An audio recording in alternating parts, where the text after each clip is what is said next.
നമ്മുടെ മൈൻഡ് ഒട്ടും സമ്മതിക്കാത്തൊരു കാര്യം എന്താ, ഒരു ഇഷ്ടത്തിലായിരിക്കുമ്പോൾ നമ്മളതിനെ ആരെങ്കിലും ഉപദേശിക്കുമ്പോൾ നമ്മൾ ഓക്കെ ആവും. ഈവൻ നമ്മുടെ മൈൻഡ് തന്നെ നമ്മളോട് പറഞ്ഞിട്ടുണ്ടാവും, ഇത് ശരിയല്ല, ഈ റിലേഷൻഷിപ്പിൽ പണിയാണ് കിട്ടാൻ പോണ്, വേദനിക്കുന്ന സാഹചര്യങ്ങളാണ് ഉണ്ടാവാൻ പോണ്. പക്ഷെ നമ്മൾ സമ്മതിക്കില്ല.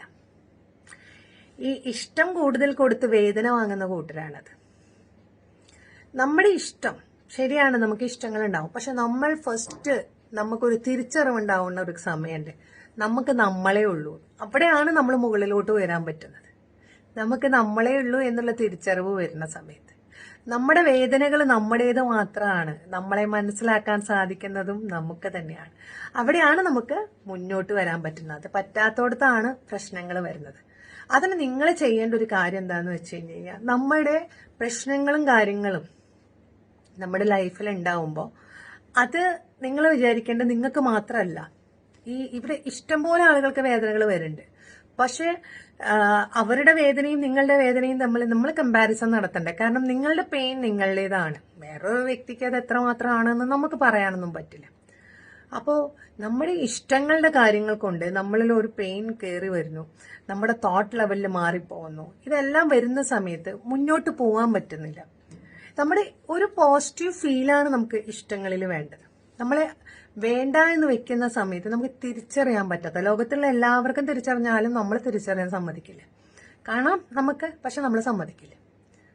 പലപ്പോഴും നമ്മൾ അയക്കുന്ന മെസ്സേജുകൾക്ക് മറുപടി ഇല്ലാണ്ടാവുമ്പോഴും ഒക്കെ അതേ ഉണ്ടാവുന്ന പെയിനാണ്. നമ്മൾ നമ്മളിലേക്കൊന്ന് തിരിഞ്ഞു നോക്കൂ. എത്ര സമയമാണ് നമ്മൾ കളഞ്ഞു പോകുന്നത്? നമ്മളെ കുറിച്ച് നമുക്ക് ചിന്തിക്കാൻ നേരം പറ്റുമോ? പലപ്പോഴും നമ്മൾ കാത്തിരുന്ന് അവരൊരു 2 സെക്കൻഡ് സംസാരിക്കുന്നതിന് വേണ്ടിയിട്ട്. ആ കാത്തിരിക്കുന്ന അത്രയും നിമിഷം എന്തെങ്കിലും ഒന്ന് നിങ്ങൾക്ക് ആത്മാർത്ഥമായി ചെയ്യാൻ പറ്റിയിട്ടുണ്ടോ? ഇല്ല. ആ വ്യക്തിയെ നിങ്ങൾ കാത്തിരിക്കുക. ആ വ്യക്തിക്ക് തിരക്കാണ് സംഭവിച്ചോ, 1 ദിവസം 2 ദിവസം എന്നും ഇത് റിപ്പീറ്റ് ചെയ്ത് വരികയാണെങ്കിൽ അവിടെയും നിങ്ങൾ എന്താ ചിന്തിക്കേണ്ടത്? ഒന്നില്ലെങ്കിൽ നിങ്ങൾ ആ ഒരു സാഹചര്യമായി അഡ്ജസ്റ്റ് ചെയ്ത് നിങ്ങൾ മൂവ് ഓൺ ചെയ്യണം. വിളിക്കുമ്പോൾ വിളിക്കട്ടെ, അപ്പം സംസാരിക്കാം എന്നൊരു ആറ്റിറ്റ്യൂഡെങ്കിലും വരണം.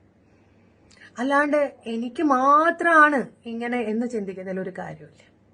ഇഷ്ടപ്പെടുമ്പോൾ തിരിച്ചൊന്നും പ്രതീക്ഷിക്കാതെ ഇഷ്ടപ്പെടണമെന്ന് പറഞ്ഞാൽ അത് ഇത്തിരി ബുദ്ധിമുട്ടുള്ളൊരു കാര്യമാണ് എല്ലാ ആൾക്കാർക്കും. അൺകണ്ടീഷണൽ ലവ് പഠിക്കുക എന്ന് പറഞ്ഞാൽ ഭയങ്കര ബുദ്ധിമുട്ടാണ്.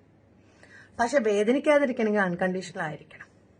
നിങ്ങളുടെ സ്നേഹം ഉണ്ട്, പക്ഷെ നിങ്ങൾ എപ്പോഴും സ്നേഹിച്ചിരിക്കുന്ന വ്യക്തിയുടെ വേദനയും ആ ആളിൽ നിന്നുള്ള ഡീഗ്രേഡിങ്ങും ഒക്കെ നിങ്ങൾ കൊള്ളുമ്പോൾ നിങ്ങൾക്ക് ഉണ്ടാവുന്ന ഒരു മൈൻഡിൽ നിന്ന് തന്നെ തോന്നുന്ന ഒരു തോന്നലുണ്ട്, തിരിച്ചറിവ് മാറണം. ഈ തിരിച്ചറിവ് വരാത്ത ആൾക്കാരാണ് പലപ്പോഴും പ്രശ്നത്തിലുണ്ടാവുന്നത്. നിങ്ങളുടെ ഇതല്ല തെറ്റ്, നിങ്ങളുടെ മിസ്റ്റേക്ക് കൊണ്ടല്ല എന്നാണ് നിങ്ങൾ ആദ്യം മനസ്സിലാക്കേണ്ടത്. നമ്മൾ ഇഷ്ടപ്പെടുന്ന ആ ഇഷ്ടത്തിനെ അതേ രീതിയിൽ ആക്സെപ്റ്റ് ചെയ്യാൻ ആ വ്യക്തിക്ക് സാധിക്കാത്തത് കൊണ്ടാണ് നമ്മളെ വേണ്ടെന്ന് വെക്കുന്നത് എന്ന് വളരെ മാന്യമായ രീതിയിൽ അങ്ങോട്ട് ചിന്തിക്കുക. പറഞ്ഞിട്ടാണ് പോകുന്നതെങ്കിൽ ആ പറയാനുള്ള മാന്യതയെങ്കിലും കാണിച്ചു. നിങ്ങളുടെ കുഴപ്പം കൊണ്ടല്ല, നിങ്ങളുടെ ഇഷ്ടത്തിനെ ആക്സെപ്റ്റ് ചെയ്യാനുള്ള കഴിവ് അവിടെ ഇല്ല. എല്ലാ അഫോർഡബിൾ ആയിട്ടുള്ള ആൾക്കാർക്ക് എല്ലാ വാല്യുബിൾ ആയിട്ടുള്ള കാര്യങ്ങളും എല്ലാവർക്കും അഫോർഡ് ചെയ്യാൻ പറ്റണം എന്നില്ല. കാരണം അഫോർഡബിൾ അല്ല എല്ലാ കാര്യങ്ങളും. ഇത്തരത്തിലൊരു ആറ്റിറ്റ്യൂഡാണ് നമ്മൾ കൊണ്ടുവരണം. നമ്മളിങ്ങനെ നമ്മളോട് തന്നെ ഇങ്ങനെ വളരെ സ്ട്രോങ് ആയി നമ്മളിങ്ങനെ ചോദിച്ചുകൊണ്ടിരിക്കണം. നമ്മളെ കുറ്റപ്പെടുത്തരുത്. നമ്മളെ അപ്രീഷിയേറ്റ് ചെയ്യണം. ഇറ്റ്സ് ഓക്കെ, നമുക്കൊരു ഇഷ്ടം വന്നു, ആയിക്കോട്ടെ, അതിനെന്താ കുഴപ്പം, നമ്മൾ ഇഷ്ടപ്പെട്ടു, ഓക്കെ. അവർക്കത് മനസ്സിലാവാനും ഇതാവാനും പറ്റുന്നില്ല, ഇറ്റ്സ് ഓക്കെ. നമുക്ക് നിർബന്ധിച്ച് പിടിച്ചു കൊടുത്തിട്ട് വല്ല കാര്യമുണ്ടോ? എത്ര ദിവസം ഇത് ഇഷ്ടം കാണിക്കും എന്ന രീതിയിൽ ചിന്തിക്കാൻ പറ്റണം. ഇത്തരത്തിൽ ഡീപ്പ് ലെവലിൽ ചിന്തിച്ചാൽ മാത്രമാണ് നമുക്കൊരു ബ്രേക്കപ്പിൽ നിന്ന് നേരിട്ട് പുറത്തേക്ക് വരാൻ പറ്റുള്ളൂ. അപ്പോൾ ഇങ്ങനെ ചിന്തിക്കണമെങ്കിൽ നമ്മളെപ്പോഴും വേറെ കാര്യങ്ങളിലേക്ക്, ആക്ടിവിറ്റീസിലേക്ക് ശ്രദ്ധ കൊണ്ടുവരണം. ഒരിക്കലും വേറെ പ്രണയത്തിൽ ചെന്ന് ചാടുകയല്ല ചെയ്യേണ്ടത്. നമുക്ക് ഒന്നിന്റെ ഒരു ഓപ്ഷനായിട്ട് വേറൊന്നിനെ കണ്ടുപിടിക്കുമ്പോൾ പലപ്പോഴും അതിൽ പല കാര്യങ്ങളും കാണില്ല. വാശിയും വൈരാഗ്യം വെച്ചിട്ടുണ്ടാവുക. അത് നല്ല കാര്യമല്ല. അപ്പോൾ ഒരാളോട് പക വീട്ടാൻ വേണ്ടിയിട്ടല്ല നമ്മൾ മറ്റൊരാളെ പ്രണയിക്കേണ്ടത്. അപ്പോൾ നിങ്ങൾക്ക് യാത്രകൾ പോകുന്നത്, കൂട്ടുകാരുമായിട്ട് സംസാരിച്ചിരിക്കുന്നത്, പുതിയ കാര്യങ്ങൾ പഠിക്കാൻ ശ്രമിക്കുന്നത്, ഇതെല്ലാം നല്ല കാര്യങ്ങളാണ്. നിങ്ങളെ മനസ്സിലാക്കേണ്ട കാര്യം എന്താണെന്ന് വെച്ച് കഴിഞ്ഞാൽ, ഈവൻ നിങ്ങളുടെ ഇഷ്ടം അത് കുറച്ചുകൂടി കഴിഞ്ഞാൽ അവർക്ക് അത് അഡ്ജസ്റ്റ് ചെയ്യാൻ പറ്റാത്തൊരു വിധത്തിൽ വരുമ്പോഴാണല്ലോ അവർ കാണിച്ചു കൂട്ടുന്നത് ശരിയാവണില്ല. അപ്പൊ നമ്മൾ മനസ്സിലാക്കേണ്ടത് എന്താ വെച്ച് കഴിഞ്ഞാൽ, ഇത് ശരിയാവുന്നില്ല, ഞാനിത് ലൈഫ് ലോങ്ങിലേക്ക് കൊണ്ടുപോകുമ്പോൾ എൻ്റെ ലൈഫ് ഇതിനേക്കാളും ട്രാജഡി ലെവലിലേക്ക് പോവുകയുള്ളൂ. എന്റെ ഭാവി ചിലപ്പോൾ ഫ്യൂച്ചറിലേക്ക് കുട്ടികളും കാര്യങ്ങളൊക്കെ ആകുമ്പോൾ പിന്നെ അതിനുശേഷം ഒരു ഡിവോഴ്സിലേക്ക് വരെ എത്തിച്ചല്ല.